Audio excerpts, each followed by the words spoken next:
श्रीराम समर्थ. सुस्वागतम. हिंदू जागृती न्यास व श्री घंटाळ देवी संस्थानच्या प्रभाते मनी या कार्यक्रमात डॉक्टर अश्विनी बापटचा सस्नेह नमस्कार.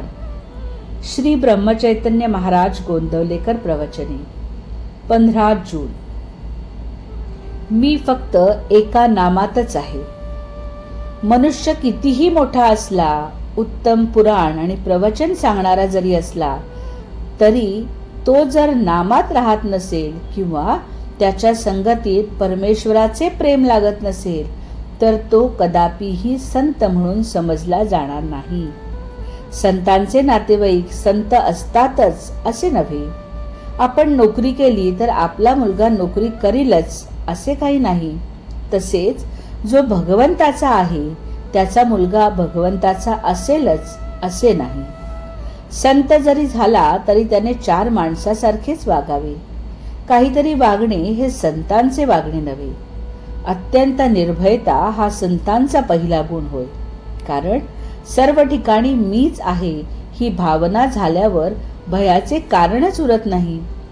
साधूच्या अंतःकरणामध्ये भयाचा संकल्प नसल्यामुळे वाघ, सिंह, साप त्याला त्रास देत नाही. अगदी जंगली वाघाकडे देखील निर्भयतेने नजरानजर केली तर तो अंगावर येत नाही. शिवाय साधूच्या शुद्ध अंतःकरणाचाही त्याच्यावर परिणाम होतो.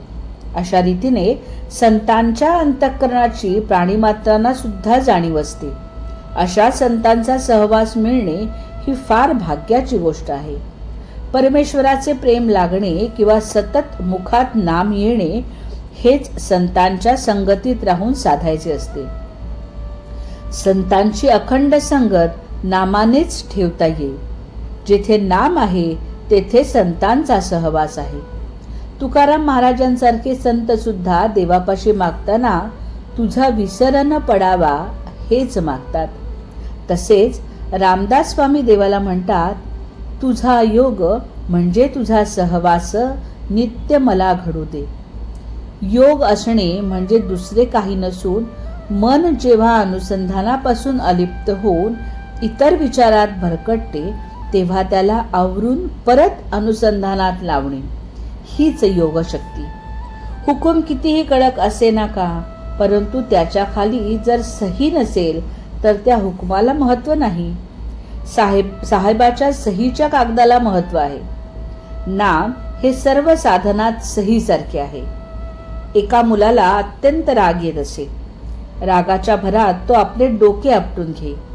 त्याला मी सांगितले, रोज स्नान झाल्यावर आपल्या पोटावर गंधाने रामनाम लिहून ठेव आणि ज्या ज्या वेळी राग येईल त्या त्यावेळी त्या नामाकडे पहा. आणि त्या प्रयोगाने त्या मुलाचा राग आपोआप शांत झाला. खरोखर नामात किती प्रचंड शक्ती आहे. अनुभव घेऊनच पहा. मी आजपर्यंत सर्वांना नामच सांगत आलो आहे. मी इथे नाही, मी तिथे नाही, मी गेलो नाही, मी जात नाही, मी फक्त एका नामातच आहे. ज्याच्याजवळ भगवंताचे नाम आहे त्याच्या मागे पुढे मी आहेच. बोधवचन. तुम्ही भगवंताचे नाम घ्यावे या पलीकडे सत्य सांगतो, मला कसलीही अपेक्षा नाही. मंडळी, संपूर्ण मे महिना आपण मंदिरामध्ये जगन्नाथ विरचित गंगा लहरी स्तोत्र शिकवले.